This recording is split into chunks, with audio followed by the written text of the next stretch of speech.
Good morning. Good morning. My role at TriMed is to serve as the Director of Marketing and Customer Service.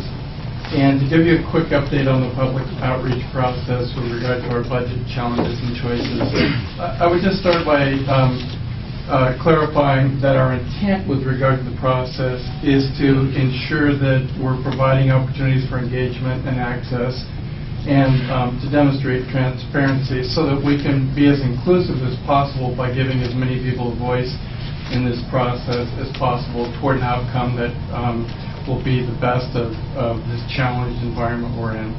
I have a handout that is included in your packet, and it's two-sided, and what I'd like to refer to first is the side that starts with a tab at the top that's highlighted that says options and ideas in blue type with a white background. Yeah, I think that's it. Okay. What I want to start with is just to share with you that the agency, the top really is just a set of tabs that are there to indicate and remind us of what the process looks like. And this is a process that started back at the end of October when the agency put out a press release to announce that we had a $12 to $17 million budget chasm that we were anticipating for fiscal year 13. Subsequent to that, the agency departments huddled and identified a set of elements that might be considered as a list of ideas that could allow us to get to that $17 million chasm. And so we posted online an interactive survey on December 14th to allow the public an opportunity to weigh in on which of those elements might be palatable by way of just a simple yes or no across a dozen elements. And for those of you who took the survey, you know that it was represented by way of a graphical device or a bar that showed when you got to 17 million. This survey required that you answer every one of the questions, and so as you can see on this page, all of the universe is 4,801 respondents, and they all responded to each of the items listed here.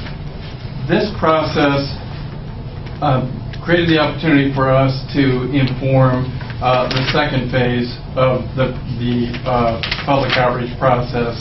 And let me just quickly note that with regard to this options and ideas phase, the first phase, this is the first time we've done this. In the past, we've started out with open houses.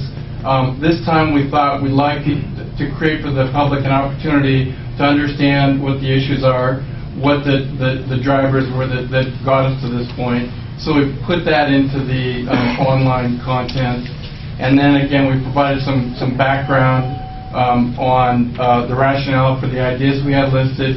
We also plugged in some Q&A so we could help inform the public with regard to what we were facing and why, so they can understand the kind of challenges that it would take to arrive at that $17 million.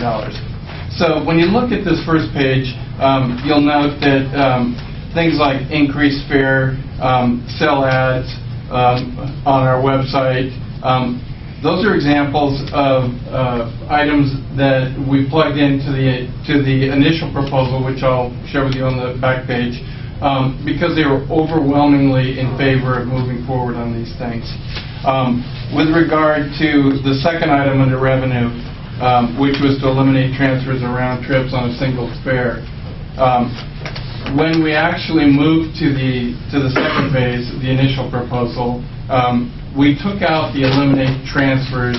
We took out that part of that because people were overwhelmingly opposed to not allowing people to make transfers on a 2-hour trip, even if it were one way. And so if we can flip to the second page, kind of share with you what we learned by way of the items on the left that we plugged into our actual proposal. Let me just start by saying that at the bottom of this page, you'll see that we, subsequent to the board meeting on February 8th, we posted our proposal online. And then we went out and had a series of 4 open houses around the region and several community meetings. So you can see at the bottom here in the highlighted box that we had just over 3,000 folks respond to this proposal.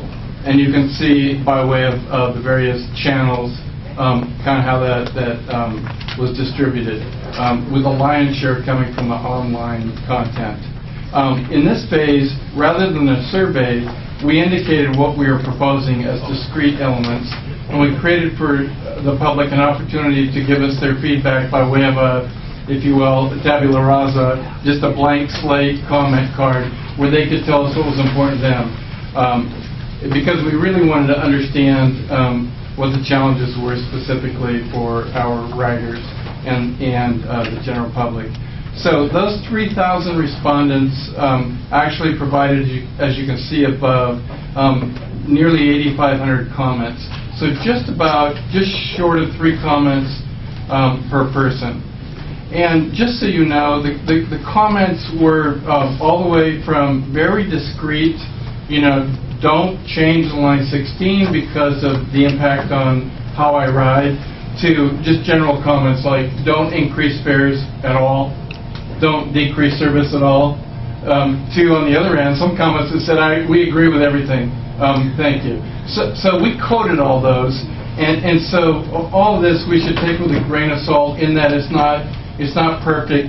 For example, under the increased fares proposal, we had 270 postcards from one company in particular, where they copied the postcards and had individuals sign them. And the postcard essentially said, don't increase fares and don't change service on the line 16 and 17. So those numbers, grew substantially as a result of that. But it was important that we incorporated those because it was part of the public process, and we wanted to understand the impact on folks. So as you go through this, you'll see that on the colored bar chart you see here, it really tells us 2 things. One is it tells us which of these items was most important to people.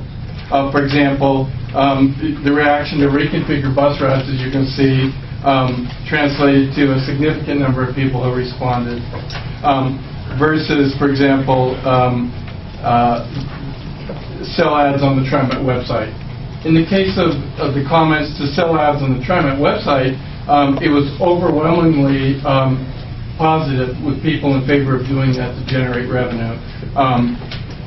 Yet the numbers were fairly small in terms of the people that cared, if you will, versus the number of people that cared with regard to reconfiguring bus routes. And I would point out that one of the things that tells us is that people responded fairly actively to those things that affected them personally. And that was important for us to see.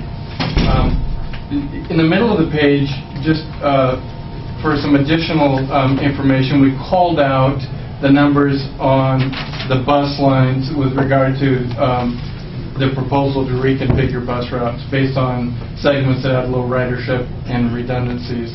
And you can see the comments at the top here.